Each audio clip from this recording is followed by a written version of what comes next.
We'll now learn Be'ezras Hashem a summary of the Maimer Tzav es Bnei Yisrael es Karbani Lachmi Liishai that the Rebbe said on Shabbos Parshas Pinchas Tafshin Yud Aleph. The Maimer was said on Shabbos Parshas Pinchas, which talks about the Karbanis that were brought in the Beis HaMikdash, and therefore explains the importance of the idea of Karbanis in general, and specifically the Karbanis that will be brought in the third Beis HaMikdash. Bashgacha Pratis, and obviously in connection, and as we can see also in the end of the Maimer, we're now in the time of the 3 weeks, and Shabbos Mevarchim is the time that begins the 9 days, the time that we mourn the destruction of the Beis HaMikdash. And even more importantly, we anticipate the building of the third Beis HaMikdash that will replace, and not only replace, but it will be greater, and Gadol Yeh Kvoid HaBayis Hazeh will be greater and more magnificent, both physically and spiritually, than the first two Batei Mikdash. Now when we talk about the Beis HaMikdash and what we're lacking as a result of not having the Beis HaMikdash, and what we're awaiting and anticipating in the coming of the Beis HaMikdash, one of the most important things that comes to mind is the idea of Karbanis. There's the Karban Tamid that was brought twice a day, once in the morning and once in the afternoon, which that's the idea of Karbani Lachmi Liishai. And Hashem says, and as the Rebbe points out in the Maimer, that when Hashem tells Moshe Rabbeinu, Ad shatu mitzava oisi al banai, tzave es banai alai, as you're trying to command me what to do for my children, command my children what to do for me. What does Hashem say? What do I want my children to do for me to bring the Karban Tamid and the Karbanis in general? This is the most important thing. This is what Hashem says He looks for, He wants, and it's called Karbani Lachmi Liishai. It's, so to speak, the bread, the daily sustenance, so to speak, that we're giving to Hashem, meaning that we're giving Hashem His pleasure. We're giving Hashem what He wants from us upon this earth, and specifically, it's Reach Nichoichi, it causes pleasure to Hashem. What's so special about Karbanis? Why is a Karban such a strong and important and powerful thing? That's what the Beis HaMikdash is all about. That's what we're awaiting. That's what we're missing, and that's what we're waiting and anticipating now to be able to bring Karbanis. And specifically in the third Beis HaMikdash, where it will be K'mitzvahs V'tzeinecha, according to the full will and the mitzvah, the will and desire of Hashem. Moreover, we see that a Karban brings kapara. A Karban gets rid of the sins and the wrongdoings of the people, like the Karban Tamid, that we say that the Tamid of the morning is what's mechaper. It abolishes and causes forgiveness for the sins of the night, and the Tamid of the night brings forgiveness for the sins of during the day. How is it that a Tamid, that a Karban brings forgiveness for sins? What's so special about a Karban? What's it all about? And the Rebbe brings moreover that we find that the Navi sometimes admonishes the Jewish people and says, Chesed chafatzti v'lei zavach. What Hashem's desire is in kindness, that we should do and practice loving kindness, not in the Karbanis that we bring. And so the Rebbe explains the idea of Karbanis, and in short, let's try and put down the concepts, what it is. And the idea of a Karban is the spiritual concept of it. When a person sees that the Karban is being consumed by the fire of the Mizbeach, by the spiritual fire, he realizes that everything that's happening with this animal should be happening with him, means that he should be consumed with a spiritual fire, and realize that my entire existence is not for being a physical, material existence upon this earth, but rather to be consumed and included in the spiritual fire of godliness. Now when the person realizes it, that brings him to the ultimate tshuva, because that's the ultimate bittul and submission to Hashem, and that's why through that his sins become forgiven.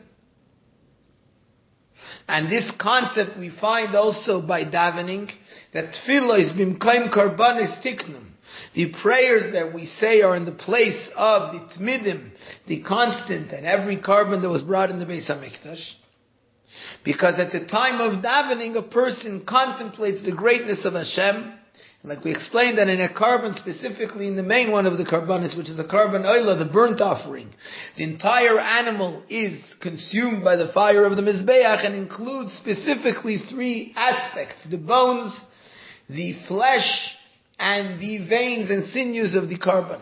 And likewise, a person, there's the bones, which shows on the moichin, the intellect, the moyach, and the bone there's the moyach, the brain of the person, which is the intellectual contemplation that one has during davening, which leads by way of the sinews that connect the brain to the heart, that leads to the flesh, which is the emotions and the emotional attributes, the emotional inspiration and excitement that a person gets. All these things happen by davening. But then the question is, why throughout the entire davening do we always say, Hiratzin Shibane Beis HaMikdash Mimheirav Yameinu, the Beis HaMikdash should be rebuilt? Why do we need a Beis HaMikdash if we have it in davening? Seemingly, that's what it's all about. And therefore, the Rebbe explained, and the idea that's explained over here, is that if everything was about spirituality, we would just be in a spiritual world. There's the famous story of the Chassid of the Mittler Rebbe. The Mittler Rebbe used to demand from his Chassidim that when they travel from Lubavitch, they should repeat the Mamarim, the Hasidic discourses and ideas that they learned in Lubavitch. They should repeat it in every town and Jewish settlement that they passed through on their way home. Because if you came just in order that you should hear and you should enjoy, there's no purpose in that. A person has to be able to teach everything that he learned to others and inspire others with it. There was one such chassid who had a very good command of language and a very proper way of giving things over, and people really enjoyed it when he said Mamarim. And he came crying to the Mittler Rebbe and he begged of him, please exempt me from that obligation of giving over and repeating the Mamarim that I heard in Lubavitch, because when I say them, people give me honor and I may become proud, I may get pride from it, and that's the worst thing that can happen to a person. So please exempt me from it. And the Mittler Rebbe said to him, Atzibale soll von dir werden, aber Chassidus sollst du chazanen. May you become an onion that is sharp to the taste, but you must chazer Chassidus. In other words, you have a purpose that why you came into this world. And like the Rebbe explains it in a very interesting way, there's some people that think, I'll lock myself up in a room, I'll study Torah all day, and I'll remove myself and separate myself from other people, and with this I'll be reaching the ultimate highest levels that man can reach. Moreover, if I'll get involved with people, then it's almost impossible for me to protect myself from falling into the pit of the terrible sins of Lashon Hara, or Moitzi Shevra, or Albanas Panim, speaking badly of people, or shaming someone else, etc., which are the most terrible sins possible. Rather, I'll just cut myself up and I'll stay away from people. So the Rebbe says, what do you think? When you were in Gan Eden, you also studied Torah. When you were in Gan Eden, you also didn't speak Lashon Hara. The Hashem sent our souls down into the physical world because He created a world, a physical world in which He wants us to act, in which He wants us to do things and to accomplish things and to influence the world. Not to be in this world and be able to run away to this world and be living in this world as if I'm in Gan Eden. And that's a similar idea to the difference between davening and karbanis. When we daven, we're getting the spiritual idea of the excitement. We're getting the spiritual understanding of the greatness of Hashem and the spiritual feelings of the emotional arousing of our emotional attributes.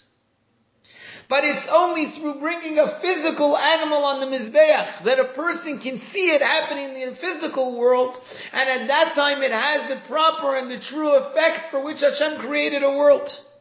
And that's why when we daven, yes, we do spiritually go through all the concepts of Karbanis.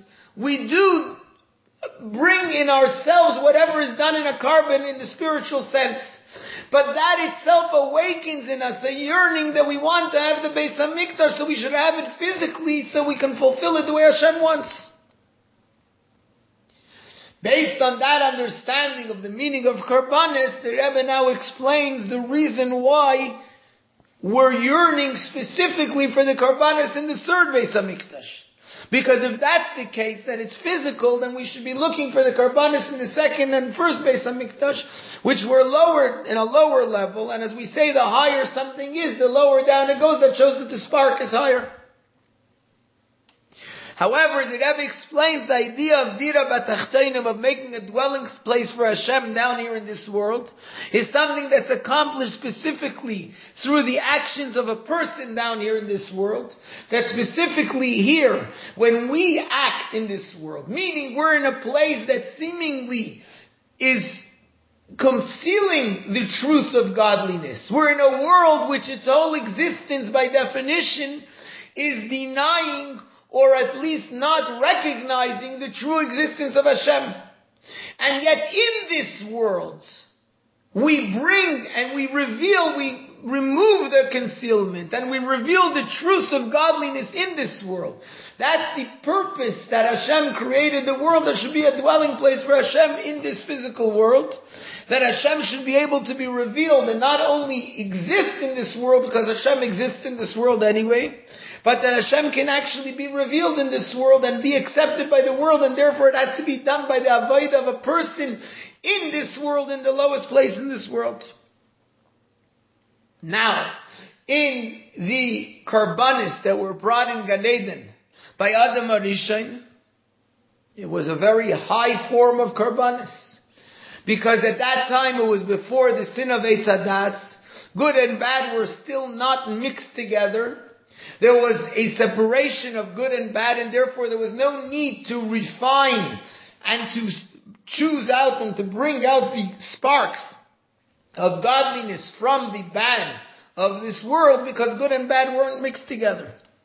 Rather, whenever a carbon was brought, it was taking the physical animal and as a result showing, revealing in the physical world how we're taking away the concealment and thus drawing down godly light into the world. An amazing thing. Yet, after that, when Karbanis are brought, it's taking the physical and actually having to take away, to refine and elevate the good from the bad. That's the purpose of the bringing of Karbanis ever since Adam HaRishon was sent out of Gan Eden, because Gan Eden is not able to tolerate any type of bad and negativity. Nevertheless, after Matan Torah, there became something even more powerful. Because until Matan Torah, the essence of Hashem wasn't revealed in this world. There was no possibility of connecting physical and spiritual, so therefore we couldn't actually accomplish the idea of Dira B'Tachteinim. After Matan Torah, Hashem revealed Himself in this world, the essence of Hashem, in order to accomplish the mission and the purpose of creation, which is connecting physical and spiritual. But all the Karbanis that were brought in the time of the first and second Beis HaMikdash were still in a way that there was a world where good and bad were mixed together, was refining and elevating the good from the bad. In the third Beis HaMikdash, at that time the Ruach HaTumah, the spirit of impurity, will have left this world. There won't be any more mixture of good and bad. Then the avodah of Karbanis will be drawing down the godly light into the world, but it won't be like in Gan Eden by Adam HaRishon, where there wasn't able to be a proper connection between the physical and spiritual, but rather it will be a way that the physical and spiritual will be ultimately connected together. This idea can be understood based on looking at the three Batei Mikdash, The first Beis HaMikdash, we say, corresponds to Avram, who called it a mountain. A mountain is something that comes from above. The first Beis HaMikdash was, in spiritual sense, it was complete. It had the Aron, it had the Urim V'Tumim, it had all the miracles in that Beis HaMikdash. The second Beis, however, physically, it wasn't as great as the second Beis HaMikdash. That on one hand it wasn't spiritually complete, but yet physically, in time and in space, it was greater than the first. The third Beis HaMikdash will be a connection of both. It will both be the ultimate spiritual revelation, and it will be able to be brought down and internalized in the physical world fully. But the way to get to the third Beis HaMikdash is through first the Avodah of Galus, where Jews go into the depths of the depths, where we're dealing with Galus, with the darkest and especially the last moments of Galus. And as a result, we bring the godliness into the most physical place, but yet at this time it's not able to be revealed fully because the good and bad are still mixed. But as a result of what we do now in Galus, we're able to reach the time of the third Beis HaMikdash. And that's why specifically now in the time of Bein HaMitzarim, Kol Reitz Fel Yisigua Bein HaMitzarim, in a time when the greatest descent of Galus happened, this is the time specifically when we have the power, and so also in our own personal lives, in the times of the greatest descent, we have the power to reach the greatest heights. And that specifically from now, our time now is when, what could bring us to reach the third Beis HaMikdash and the bringing of the Karbanis in the most ultimate and greatest way that will be at that time.